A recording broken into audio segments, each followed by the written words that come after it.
Chair now recognizes the gentleman from Wisconsin, Mr. Pocan, for 5 minutes. So my concern is on the tariffs. Who pays tariffs, Mr. Secretary?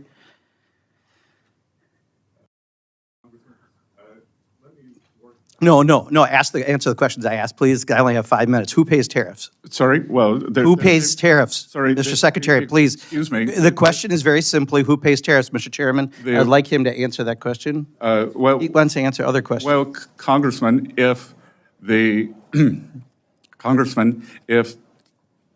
exporters, dislike tariffs so much, why wouldn't they, if, I think what you're trying to get me to say... Did you remember the question? I'm not sure you did. Who pays tariffs?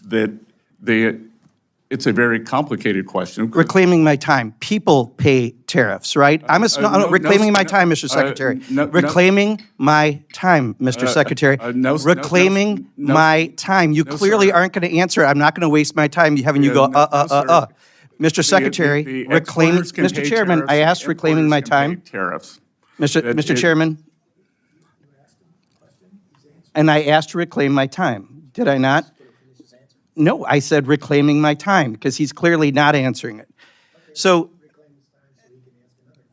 yeah, so as a small business owner, and unfortunately I'd like that time back since you failed to recognize me for 30 seconds. So I just recently from one of my suppliers got the tariff surcharge on things. And in addition to the tariff surcharge, guess what else got raised? American-made walnut plaques.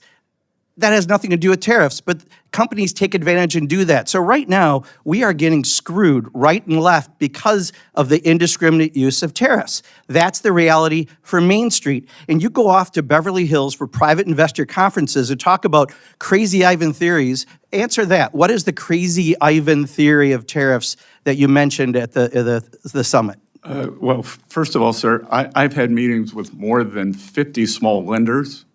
So I want to clarify that. I would also say that in game theory, strategic uncertainty, of which you seem to like the name Crazy Ivan. Well, it's your words, correct? Didn't you use Crazy Ivan at the... Well, you've used it 5 times. And answer the question, Mr. Chairman. I am saying the strategic uncertainty is part of negotiations. That should we say, here's what we'll accept. Please take this. Okay, I've got your answer. Thank you. I'm going to reclaim my time again.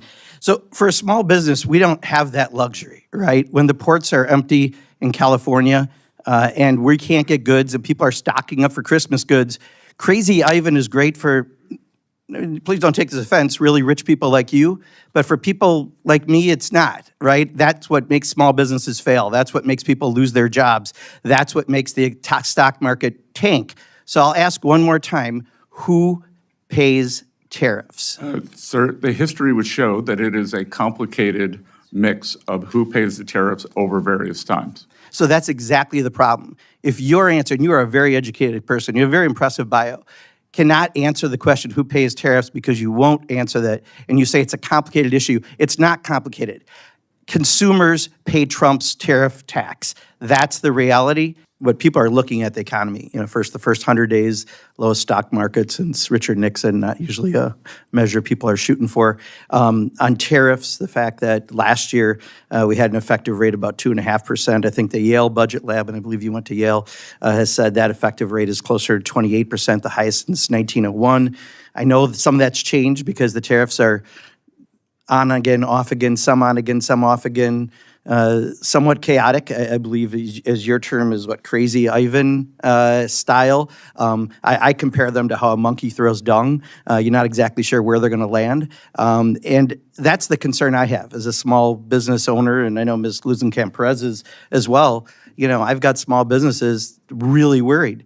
You made a comment about while cargo volumes have dropped 60%, you see this as a temporary detox. But for a small business that's getting by day to day, that's much bigger. You talked about Main Street.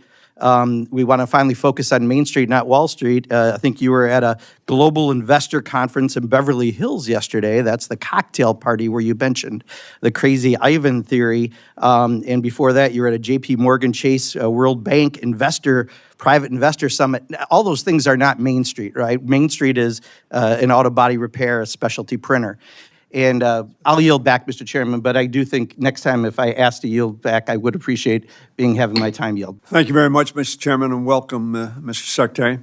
This is our first substantive hearing dealing with the devastating actions that the Trump administration has taken in the first 3 months of 2025, actions planned and predicted by Project 2025. I look forward to having more such hearings with other agencies under our jurisdiction, especially the principles of DOGE, OMB, GSA, and OPM, which are having such profoundly negative impact on our country. What we've seen in the first 100 days of this administration is unprecedented, and so the polls tell us, disturbing to the American people. An irresponsible, incoherent tariff policy has plunged the Americans and global economies into chaos. These past 3 months, the American economy shrank for the first time since the final days of the pandemic. The stock market fell more in the first 100 days of the Trump administration than in the first 100 days of any presidency in the past half century. Consumer confidence is at its lowest since May of 2020, the height of COVID-19. That uncertainty has also rattled the bond market, with investors dangerously starting to doubt the full faith and credit of the United States. Most importantly, Americans are hurting.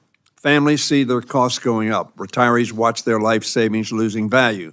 Small business owners and farmers risk going under as they struggle to navigate ever-changing tariffs. Our economy is in chaos, and so I think is our government. Donald Trump, Russell Vought, and Elon Musk are orchestrating an illegal purge of our federal employees. They clearly had a lot of ideas on how to remove these people and dismantle these programs as quickly as possible. Sadly, they had no clue, in my view, as to the devastating consequences of their actions on our country, our government, our allies, and the professionals we rely on to serve the American people. I am particularly concerned about the Internal Revenue Service, which has been severely understaffed and underfunded for decades. So far, the Trump administration has forced the IRS to cut as many as 11,443 employees, or over 11% of its staff. That includes 6,700 workers who were fired at the height of this most recent tax session. Now the administration is planning to reduce the IRS workforce, I understand, by another 40,000 jobs, or 40%. That includes up to half of the IRS enforcement staff. Additionally, Trump's 2026 budget cuts funding for the IRS by 20%. These actions at IRS, in my view, and every other government office, have bludgeoned morale, destroyed efficiency, and increased waste. Cutting back on IRS enforcement makes it easier for the wealthiest individuals and corporations to cheat on their taxes and get out of paying what they owe. That, of course, increases what others pay and explodes the deficit. As the president and congressional Republicans undermine the ability to enforce our existing tax code, they are also pursuing massive tax cuts for the wealthiest among us. Furthermore, DOGE operatives are rifling through IRS databases that contain Americans' sensitive information, including their financial history, Social Security numbers, immigration status, and more. The story is the same across the federal government. Americans are reeling from this uncertainty in their economy and in their government. They need answers. More than that, they need an adult in the room. That is the role I hope the Treasury Department plays, and Mr. Secretary, in particular, yourself. The economy and markets do not lie. We all depend on the Treasury Secretary to communicate clearly and transparently to the President, the Congress, the American people, and indeed the world. I've mentioned tariffs and the IRS, but I'm also eager to hear, Mr. Secretary, from you about our economic approach to the Russian-Ukraine war, especially in light of last week's mineral deal and recent questions about our sanctions regime on Russia. Former Secretary Mnuchin, whom I believe you know, sir, and I disagreed on some things, but we still found ways to work in a bipartisan fashion to inspire confidence in the economy. Mr. Secretary, I look forward to doing the same with you. Thank you, Mr. Chairman. The chair now recognizes the gentleman from Maryland, Mr. Ivey, for 5 minutes of question. The Wall Street Journal issued a story, I think around February 7th, that talked about statements that Mr. Alez had made in the prior year. One was, you could not pay me to marry outside my ethnicity. Another was that he wanted to normalize Indian hate. A third was, just for the record, I was racist before it was cool.